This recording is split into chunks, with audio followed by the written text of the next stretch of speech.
Hello children. Today we are going to start the next chapter, ratio and proportion. In this chapter two things are included. One is ratio and the second is proportion. And according to the reduced syllabus of ICSE, the part ratio is not there in detail. You just should know the basics of the ratio, which are going to be helpful in the proportion. Mainly the proportion part of the chapter is there in the reduced syllabus. I'll just revise what is ratio. If A and B are two non-zero quantities of the same type means they should be measuring the same thing, same physical quantity. Either it can be weight, it can be height, it can be length, something like that, and having same units. That means suppose if it is measured, the length is measured.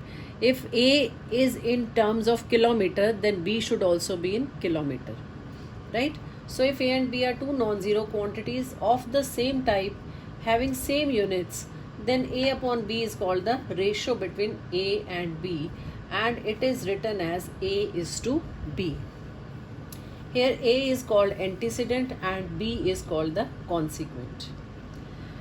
Now important property about ratio is that the value of a ratio remains same if both terms are multiplied or divided by the same non-zero number.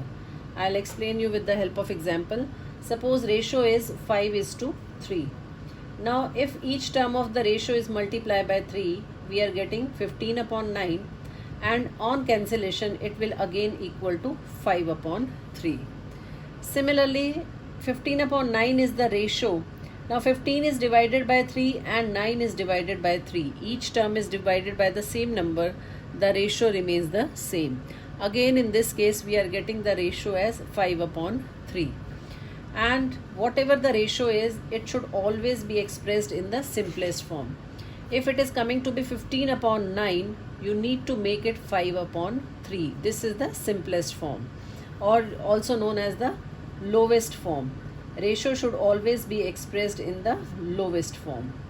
Clear? And ratio is always unitless. There is no unit of the ratio.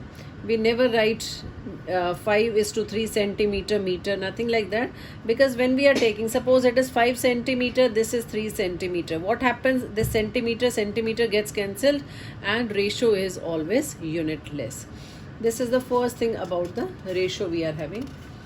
Now I'll start the question from the exercise to explain more about the ratio.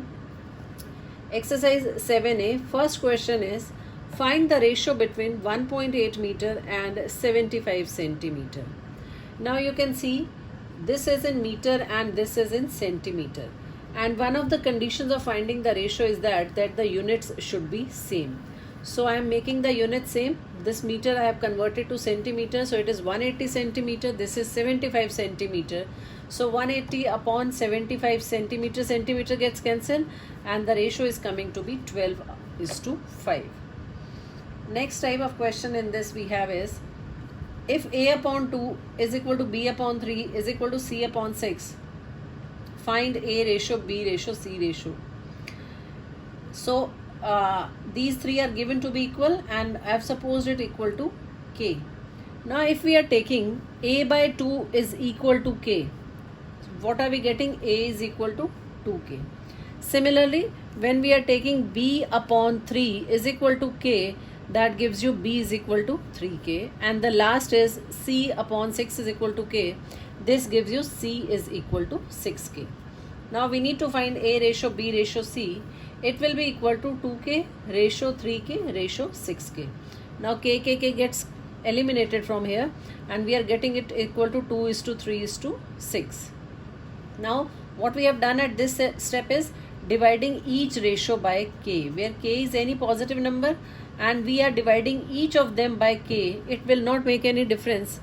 So it comes out to be 2:3:6, right? Next, important type of question from the exercise. If x is to y is 10:3, find 3x square plus 2y square ratio. This is 3x square minus 2y square. It is given x upon y is equal to 10 upon 3. I have numbered at this as equation number 1. we have to find the value of 3x square plus 2y square upon 3x square minus 2y square. Now we can take y square common from numerator as well as denominator. If you take y square common from the numerator, what will you have? This will be 3 and x square upon y square plus 2 will be left here. Similarly, in the denominator y square, and this is 3 x square upon y square minus 2. Now this y square get cancelled and we are left with this term. In this, x upon y is equal to 10 upon 3. So we are going to put here x upon y as 10 upon 3. So it will be what? It will be 3 into 10 by 3 whole square plus 2 divided by 3 into 10 by 3 whole square minus 2. And when you will simplify this, what will you get? 3 into 100 upon 9. And this will be 3. So after simplification, it is 100 upon 3 plus 2. And this is 100 upon 3 minus 2. Take LCM. It comes out to be 106 upon 94, which is 53 by 47. 3 and 3 get cancelled in the denominators. So this is 53 upon 47. So 3x square plus 2y square ratio 3x square minus 2y square. This ratio comes out to be 53:47. Clear? Next question. That is the reverse of this question. In this case, x ratio y was given to be 10:3 and we calculated the value of 3x square plus 2y square upon this. And in the next question, this value is given to us and we need to find out what is x is to y. Right? 4x square minus 3y square upon 2x square plus 5y square is equal to 12 upon 19, and we have to find the value of x is to y. In this again, we can divide numerator and denominator by y square. Right? So it will be 4x square upon y square minus this will be 3y square upon y square. So this gets cancelled. Similarly, 5y square upon y square, and this gets cancelled here. So this is what we are getting, and RHS as it is. Now we are going to put x square upon y square is equal to k. So this thing will be 4k minus 3 upon 2k plus 5 is equal to 12 upon 19. Now cross multiply them and you will have 19 into 4k minus 3 is equal to 12 into 2k plus 5. Now multiply this and simplify. This is 76k minus 57 is equal to 24k plus 60. Collect the terms of k on one side, constant on the other. So on simplification, we are getting k is equal to 9 upon 4. And this k was equal to x square upon y square. So this comes out to be equal to 9 by 4. That gives you x upon y is equal to 3 by 2. Right? So this is what we are having in from the ratio exercise, what we have to do.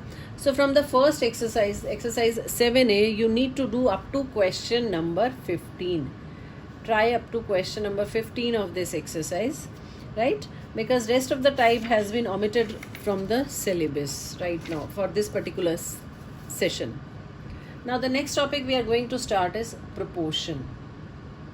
Some basics of this you people have done in junior classes. Class 7 you have done this thing. What is there in the proportion?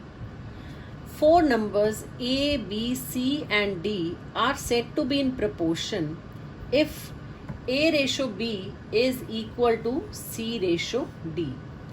Or it can also be written as A is to B as C is to D. A, B, C, D will be in proportion if we have A ratio B is equal to C ratio D. Or in other words, we can say A is to B as C is to D. In this A, B, C, D, A is known as the first term of the proportion, B is the second term, C is the third term and D is the fourth term of the proportion. Right? And then A and D, these are the corner terms. So these are known as the extremes. A and D are known as extremes and B and C are known as the means. Since A, B, C, D are in in proportion, we have A upon B is equal to C upon D. Now if we cross multiply them, what are we getting? A into D is equal to B into C. that means what? This can be written as product of extremes is equal to product of means, right? This formula is used in many questions. Out of these four numbers, these four terms, one of the term will be missing and we have to find the missing terms. We'll be doing in the exercise question. So product of extremes is equal to product of means, and this D is fourth proportional to A, B and C. D is known as fourth proportional to A, B and C. This is the case of proportion. Simple proportion is there. The next in this we have is the continued proportion. What do we have in continued proportion is, we say that A, B, C, D, E, so on, they are in continued proportion if A upon B is equal to B upon C, is equal to C upon D, is equal to D upon E, and so on. If further terms are given, it will be E upon F, and it goes on and on. So it means what? This means the consequent of the first ratio becomes the antecedent of the second. Consequent of the second is the antecedent of the third. So this number is in continuation, you can say, just to remember it. So therefore it is known as continued proportion. One number is repeated. It is A upon B is equal to B upon C. This is equal to C upon D, and so on.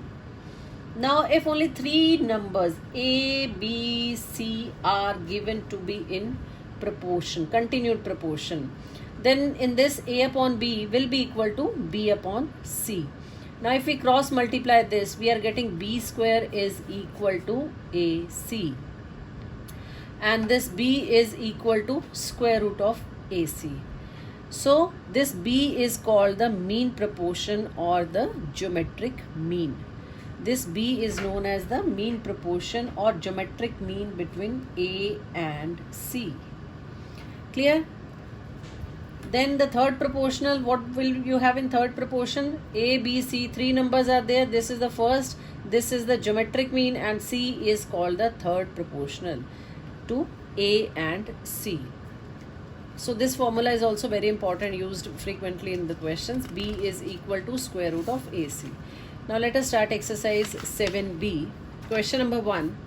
Find X when X ratio 1.5 as 3:5. X ratio 1.5 is as 3:5. So numbers are given to be in proportion. You will have X upon 1.5 is equal to 3 upon 5. Clear?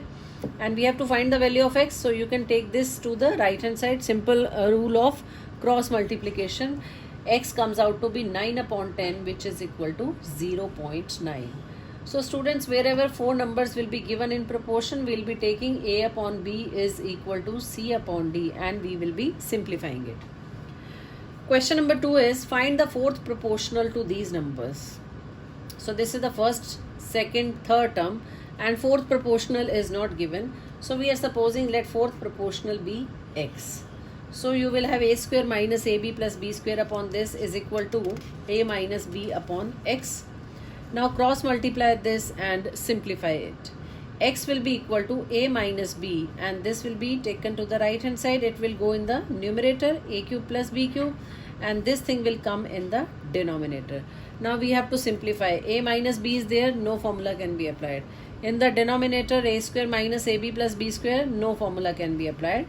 But we have A cube plus B cube, which is equal to A plus B into A square minus AB plus B square.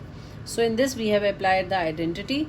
Now this bracket and this bracket of the denominator get cancelled. We are left with A minus B into A plus B, which is equal to A square minus B square. So X comes out to be equal to A square minus B square. This is the fourth proportional to these three numbers. Next, question number 4. Find the mean proportion between under root 26 minus root 17 and under root 26 plus root 17. We have done the formula of mean proportion. If three numbers are in proportion, then mean proportion is given by B is equal to under root of AC. Here A is this number and this is number C. So under this square root sign, I have written A into C. C is this term. Now what do we have? This is A minus B into A plus B. So we can apply the identity a square minus b square. This will be equal to square root of 26 minus 17, which is equal to square root 9, and this is equal to 3. So the mean proportion between these numbers is equal to 3. Next important type of question from the exercise is, what least number must be added to each of the numbers 5, 11, 19 and 37 so that the resulting numbers are proportional? These four numbers are given. The numbers are not in proportion, but they have asked what number should be added so that the resulting numbers are proportional. So in this case, we are going to suppose let the number to be added is equal to x. So resulting numbers will be 5 plus x, 11 plus x, 19 plus x and 37 plus x. Moreover, it is given that the resulting numbers are in proportion, will be in proportion. So I have written 5 plus x upon 11 plus x is equal to 19 plus x upon 37 plus x. Now we need to simplify this. We will cross multiply it. It will be 5 plus x into 37 plus x is equal to 19 plus x into 11 plus x. Now simplify this. You know the simplification, very simple. The two brackets will be multiplied in LHS, RHS. The like terms will get cancelled here, and we are collecting the terms of x in the left hand side, constants in the right hand side. That gives you 12x is equal to 24. So x comes out to be equal to 2, right? So if 2 is added to these numbers, that is the resulting numbers will be 7, 13, 21 and 39. These will be the resulting numbers, and what do we have is that these numbers will be in proportion. You know students, you can check it also. I am taking the first two. Their ratio is 7 by 13. They cannot be further simplified. The third and fourth number is 21 upon 39, and it can be cancelled. 3 7s are 21 and 3 13s are 39. So you can see these two are coming to be equal. That means 7, 13, 21, 39 are in proportion. So this means our answer is correct, that when 2 is added to the given numbers, the resulting numbers will be in proportion. Next, question number 9. If x minus 2, x plus 2, 2x plus 1 and 2x plus 19 are in proportion, find the x. Now numbers are given to be in proportion, so you just have to apply a upon b is equal to c upon d. I have put the value, cross multiply them and solve it. It's very simple question. Just apply the property of proportion, a upon b equal to c upon d, on cross multiply it, and we are getting x is equal to 4 in this. Now see the next type of question for today's video.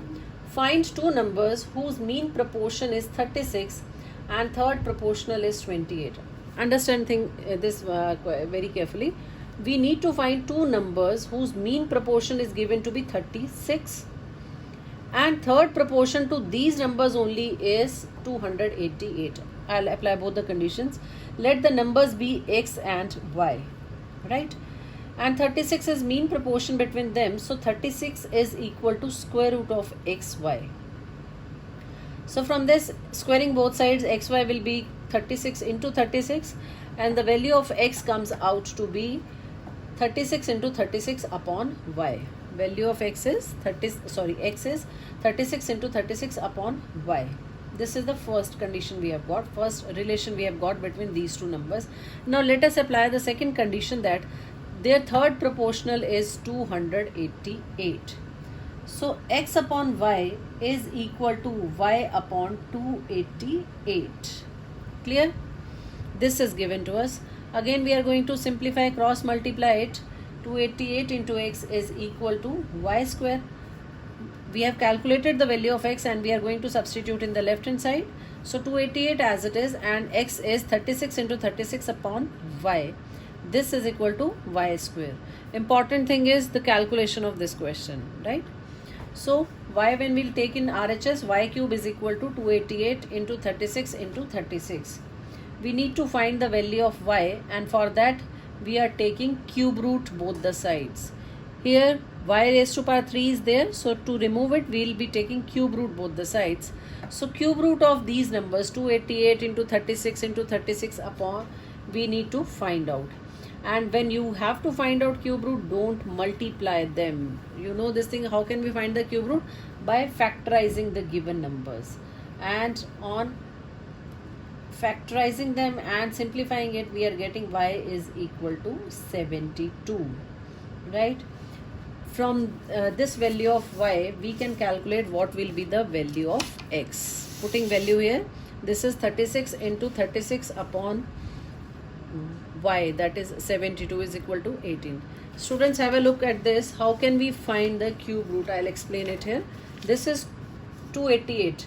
You know its factorization, we can do prime factorization. It will be 2 144. This is 272. 236.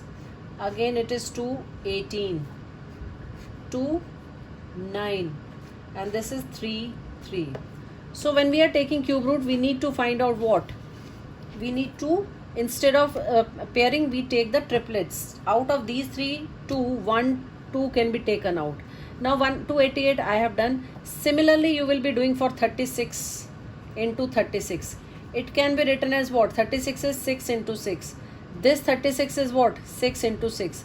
Out of these 3, 1 6 will be out. Right? Only this 6 is not in pair, which can be written as 2 into 3. It will be written with them. I'll write down here what do we have is 288. Cube root of this is 2 into 2 into 2. Then this is 2 into 2 and 3 into 3. This is the prime factorization of 288. And then I am writing for these 36 and 36. It is 6 multiply 6 multiply 6. These 3 I have written, and this 6 can be written as 2 into 3. So triplet, from this triplet 1 is out. Now you can see this is also in triplets and this is again in triplet.